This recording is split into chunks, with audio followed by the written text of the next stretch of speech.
Welcome to the Weege Show. Welcome to High Point. Pennsylvania people are here, like Seth Hamaker's mom, who's standing there right behind me. She doesn't like to really watch because it's very nerve-wracking. So she's just kind of biding her time until her son is done riding. Of course, the Weege Show is brought to you by the Honda CRF450R and CRF450R. There's a 450 that Joey Savacci is riding with Quad Lock Honda. It is press day. We'll get to interviews in a moment. We have skies, dark skies overhead. Right now the track is absolutely primo and awesome. Riders are stoked on this place. High Point has really kind of come back around. I think it's a premier stop, and I'll get into that a little bit deeper when it's quieter, but I do want to let you watch some guys ride. You can always watch our first look video by 60 on the Racetricks YouTube channel as well, with Tom Jornay's footage from today. With a web fan right here. Woo! Anyway, you know me, guys. I don't like to predict mud races in advance, but it's High Point, and we almost never ever get through a full Friday and Saturday without rain. Now, a lot of the time, there's another one of those Hondas.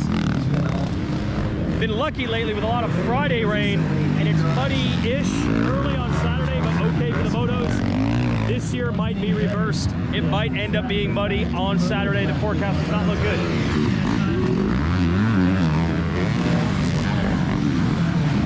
But if we do get an old-fashioned mudder in High Point, nothing wrong with that.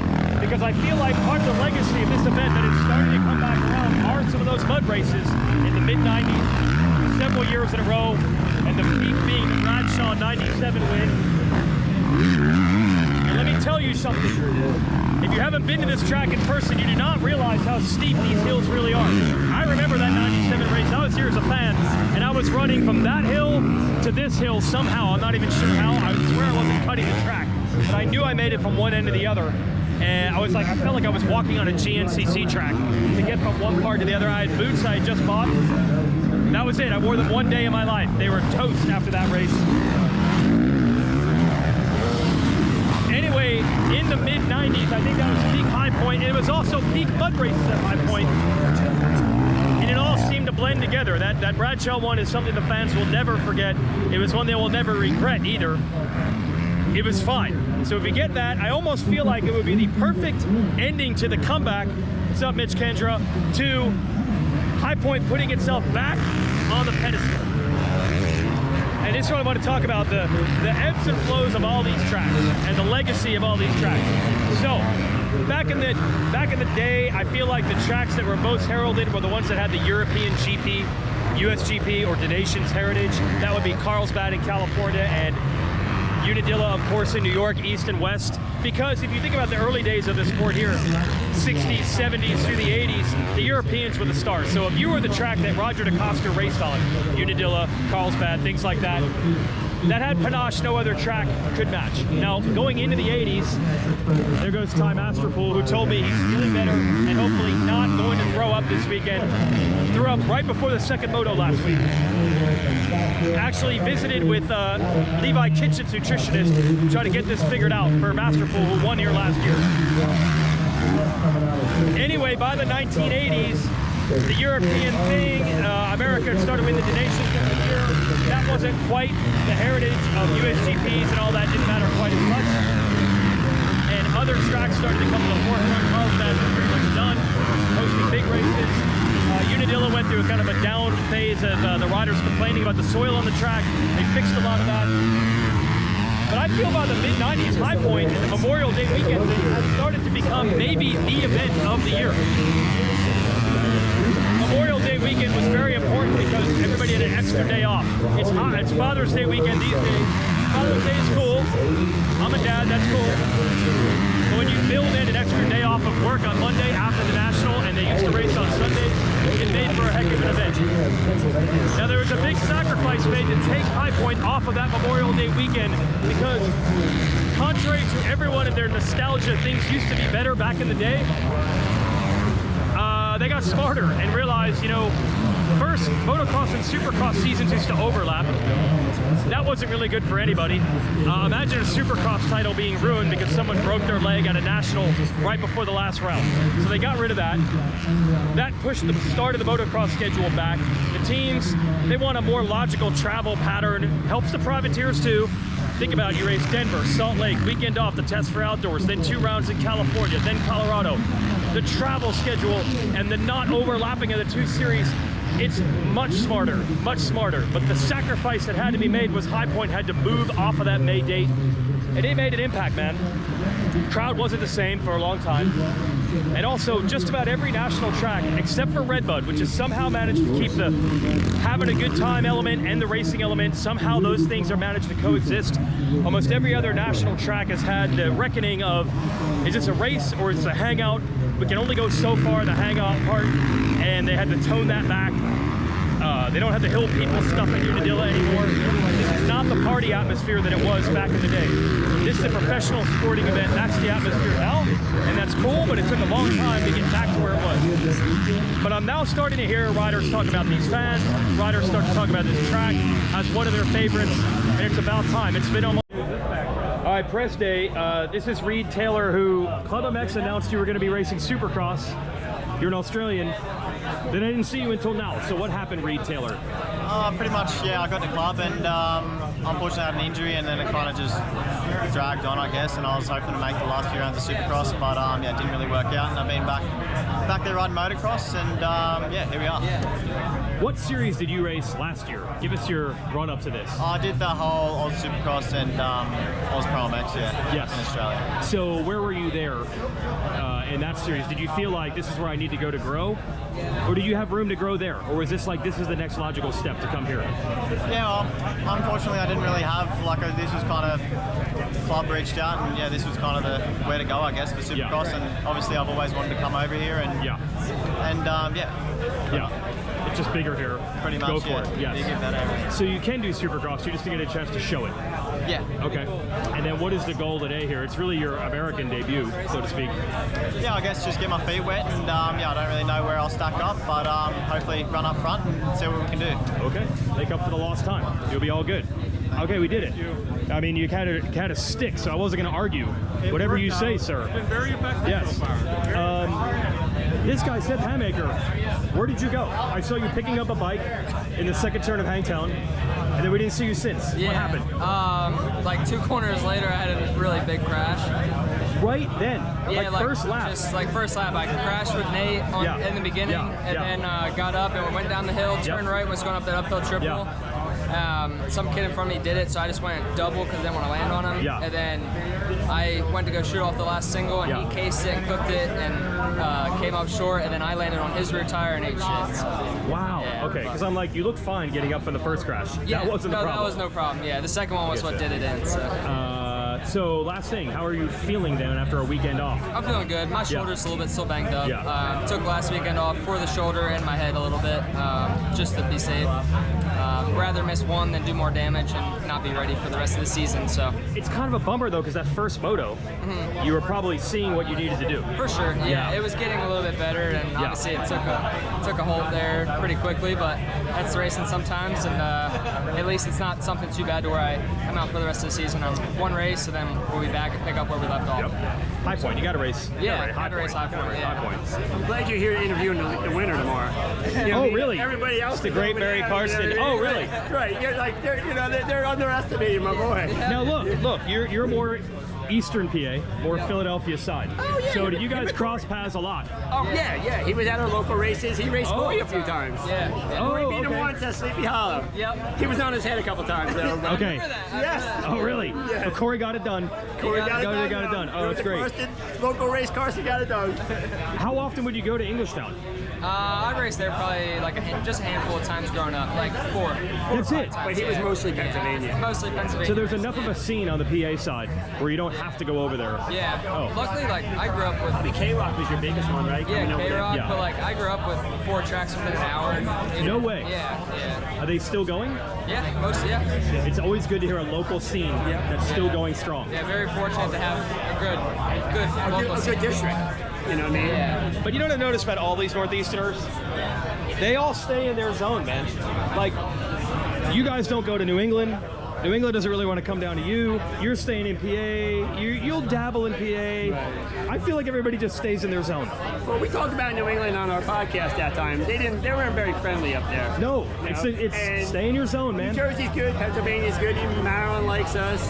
You know, Western Pennsylvania with Cernic's track and those guys. It's always been good. Oh, so the New England thing is different. Everybody else is cool. Yeah. They're their own thing. Welcome back. And I can't even say welcome back because you're never gone. Never gone. The great Barry Karsten. We'll be right back.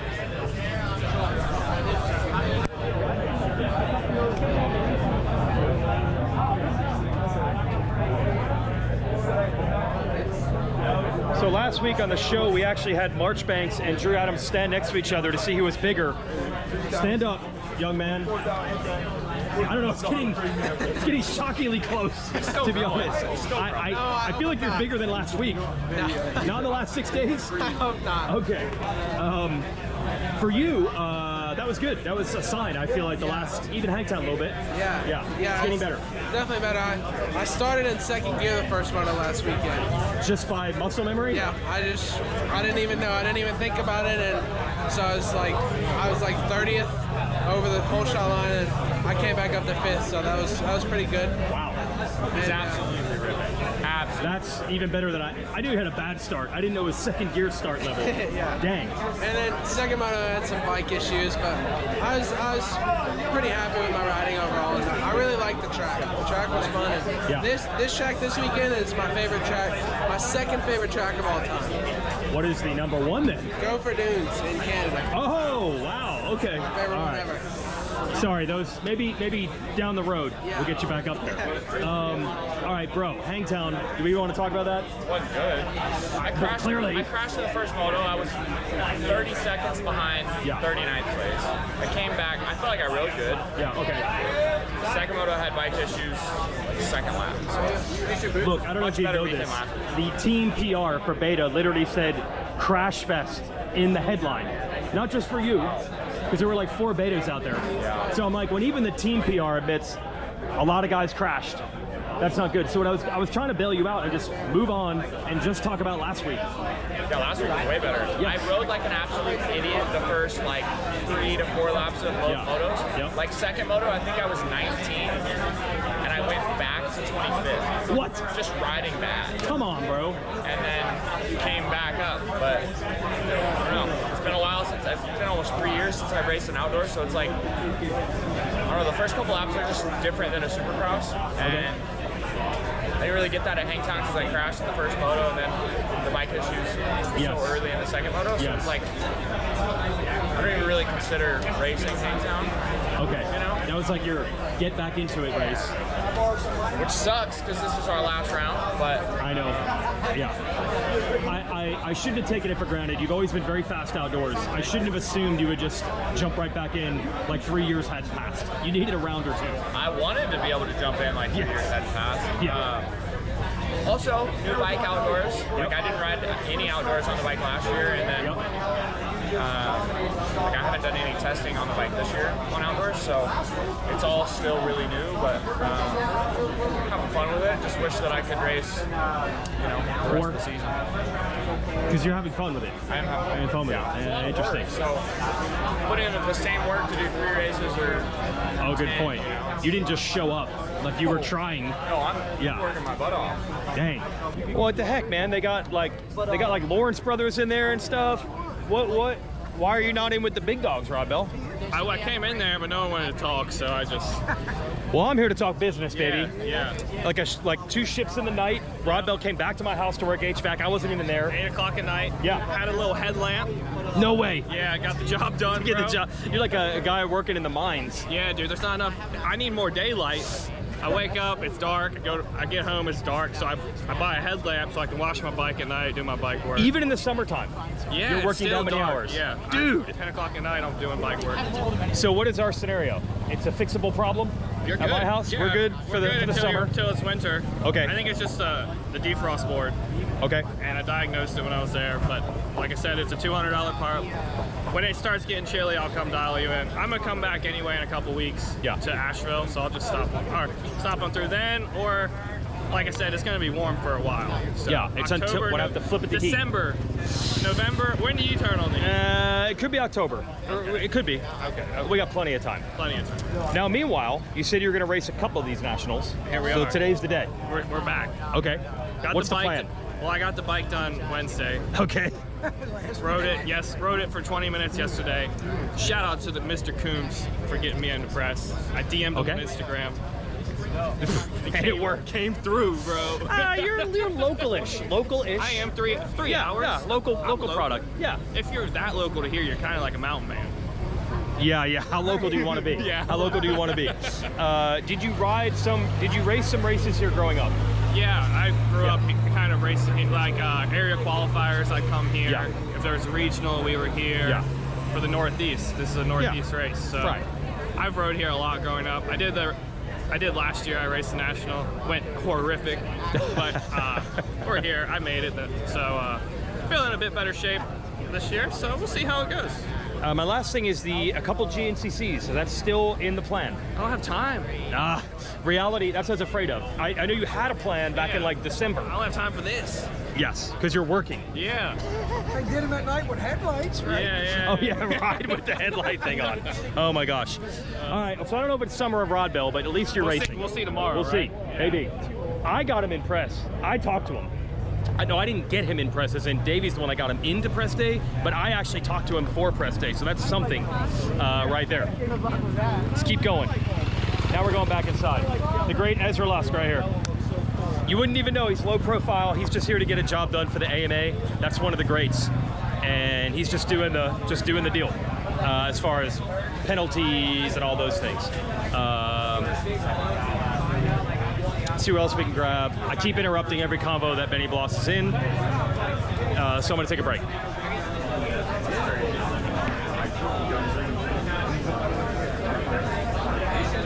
What's up? Are you good? You're good. I'm free. This is how we do. I feel like I talk to you almost every week, so I appreciate that. I think last week was the first one you actually talked to me. Dude, Salt Lake City, we unpacked all the Garrett. So true. Besides that one. Yeah, that's true. No, first 2 rounds, no. Were you even press day? I wasn't. Didn't I talk to you at Hangtown? Oh, Paula, forget it. Hangtown, no. I wasn't there. No. Yes. Paula, I did a press conference. I was being pulled. I wasn't invited. You weren't even in that press conference. No. I feel like you had real momentum coming in, too. No, I don't get invited. No, and further, I wrote a thing on the racetrack site this week. I said you've been riding awesome, and it's barely been noticed. And then it literally wasn't noticed in the second moto last week when we didn't even know what position you were in. We could not tell. I'm like, the amount of text messages I got, they're like, "Are you okay?" I'm like, "Yeah, I'm fine. I got 8." So like, your transponder came off. Yeah, front number plate came off. Transponder fell off. Yeah. So at one point we thought you were, I don't know, even unlapping yourself or something, because you're in 28th or last or something, and you're battling. You were just there the whole time? Yeah, I came from 38th or 40th. How? How did you pass 30 guys? We hear it's one line, you can't pass. I went for it. Yeah? Yeah, no, it was brutal. My hands are like still sore from the roost. Yeah. And then when I found out Mosman, well, besides the lapper getting my way the last lap, and I was right behind Mosman. Yeah. I found out if I would have got Mosman, I would have got 3rd. Yeah, because you tied. Yeah, You I tied. was like, of course. Yes. Of course, I'd come all the way from last to 8th, and they're like, oh, if you would have got one more, you would have got 3rd. I was like, oh, that's fine. Yeah. We would have been so confused. It would have been like, we thought the dude was lapped, and he actually got on the podium. We would have been so confused. And the first moto, Deegs was nursing his bike, and then all of a sudden, did you just see him on the horizon? Like, hey, wait. I looked up, like, last lap, I see a red gear and a Yamaha. I'm like, hey, that looks like Deegan. Yeah. I'm all excited. I'm like, oh, you just caught this dude. And I'm like, no, he had bike issues. So I was like, no, that's cool. Yes. But, no, I mean, I was still pumped with 3rd. I mean, I came from, then they said 18th, the 3rd that moto, so I was pumped with it. Still working on the starts. I'll say that every weekend. I know. High Point, lately, High Point's had some good moments for you. And we're gonna not even talk about the old days, right? No. Yes. That's buried deep. But talk about the good days here. What, 2 years ago? 450 podium, something like that? 23. Got second in the first moto. Had a top 5 or 6 start in the second moto. Yeah. And was right there the first lap, but the bike was cutting out the quad and the back, and I was like, I'm not riding with that. So we had to make a pit stop, pull some wires. Came from 38th to 7th. Missed the podium by 1 spot again. So I was like, it's been the story of my life. Just second motos have not been it when I've had a good first moto. Yes. But you like the track then? You can ride well here, you think? I like it here. Yeah, it's fun. We're not even talking about the old days. No, those rollers hated me. Yes. They were cursed. There were a couple years in a row with the same bad thing happening. 21, when I came back, I was like, I went so slow to the rollers.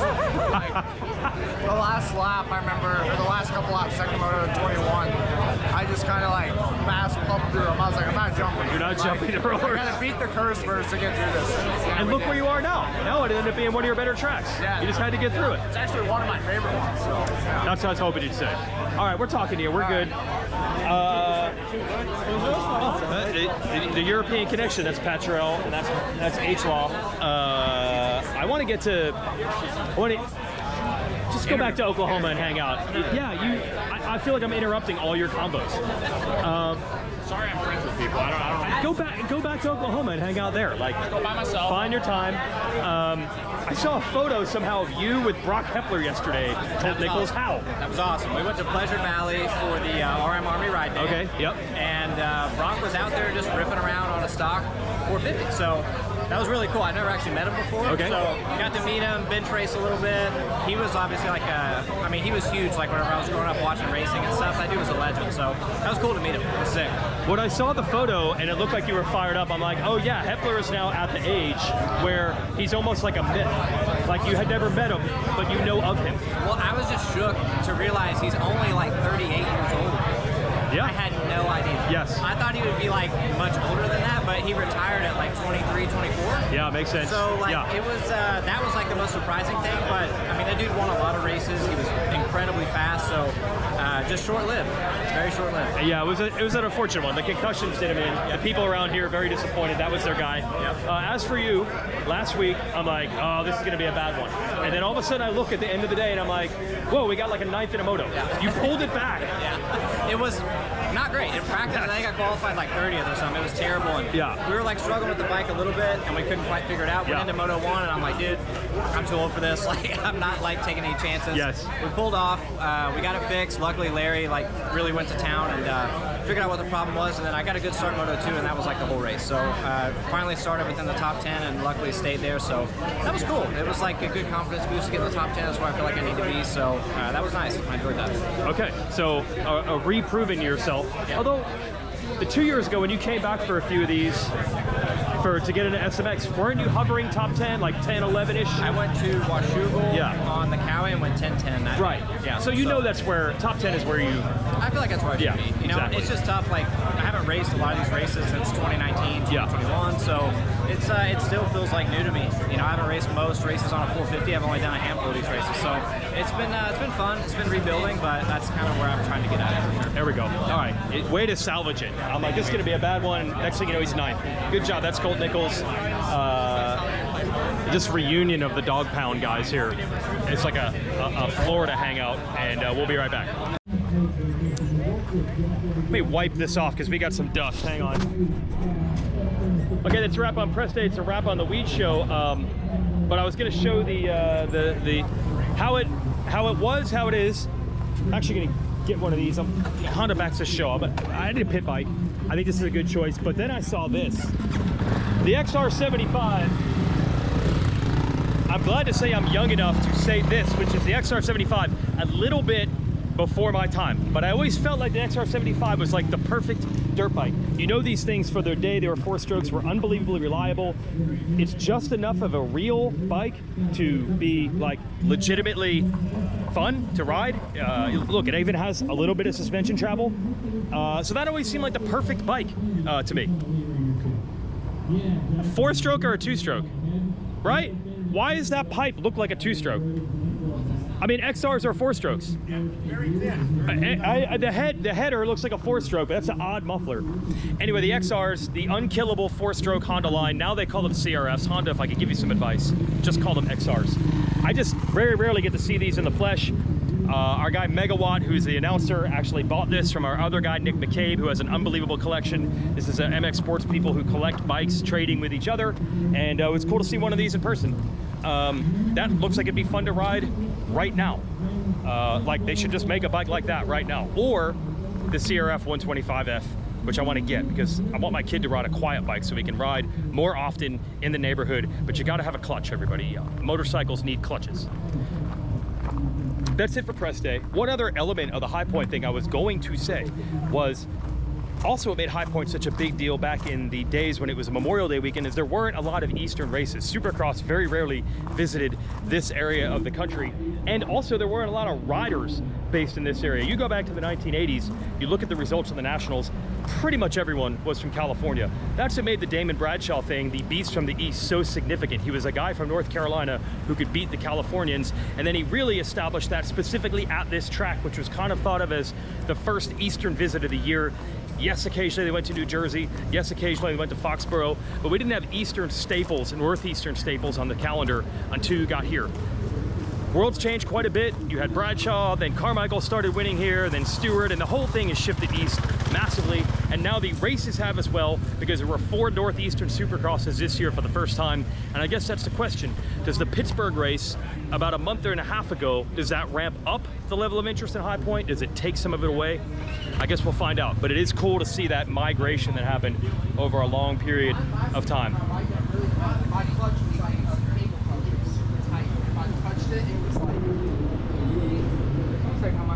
I don't even know. I'm just in here right now. I didn't ask permission. We didn't arrange anything. Then get out. Well, it depends. Good or bad. I'm happy he's alive. I'm happy he's been accounted for. Yeah. Riding a dirt bike. Yeah. Seems like you're walking like one normal person. I got some limps here and there. There are some limps. Is this a I'm better on a motorcycle than in some other things in life? 100%. Yeah. Like you're not dunking a basketball at the moment? No, I feel better. No, I can dunk that bitch. Oh, you can dunk. Okay. No, I feel better in a boot than I do outside of a boot right now. It's like very weird. Like in the gym, I hurt more than. That's kind of what I thought. Yeah. Because it's been for an Achilles fairly quick, but I was wondering how much motocross and motocross boots help. If you were running routes as a wide receiver, probably not ready. Yeah, I wouldn't be able to do sports. Yes. I can race. How much riding have you done? Like how far into this are you? I mean, I've been riding for a while. Okay. But like jumping and actually riding. Yeah. I think 2 weeks. Pretty sure. That's not a lot. Maybe a little over. I'm not pretty sure. Yeah, not a lot. That's not a lot. I got like maybe, what do you say, Hunter? Maybe 430s in me? Or? Probably that's it. Yeah. Not 430s. Not? No. This begs the question. There is a weekend off after this. Yeah. Why are you coming back so early? You could have stacked 4 weeks, 5 weeks. Well, I wanted to come back for Southwick because I thought I missed enough races to be in B practice. Oh, that is awesome. You were going to P1, baby. Yeah, I wanted the P1 on the smooth sand track, and then I heard 450s were first. Yeah, 450s are going first. So we vetoed that plan. Decided to come back here and just get some laps. I mean, I feel like getting up on the bike speed wise. Yeah. Obviously, cardio could be better, but my motos back home with the guys have been pretty good. So comparing it up against the guys, I'm ready to be here. Okay. I know race pace and home pace is a little different, so I'm not expecting anything like insane. But if I can get a couple good starts and run up there for as long as I can, and if I get tired, I get tired. It is what it is. But bottom line is, it's better to get that under your belt a weekend or so early. Yeah, I mean the goal is to be back, see where I'm at. Yeah. Assess from there, and then we have the weekend off to kind of work on it. Yeah. Obviously, a week ain't gonna change much, but if I can get a little bit more, if I can get 5% more cardio than what I have right now, then it's gains. You know. See. Yeah, because Southwick is going to be extra rough. So you want extra. Yes. 5% could go a long way. All right, welcome back. We don't arrange interviews here, we just run in. That is Jalek Swoll returning from an Achilles. We go the extra mile for you here to get you the coverage on the Weege Show. Thanks for watching. Thanks for Honda for backing CRF125F, Colt pit bike, XR75, even cooler.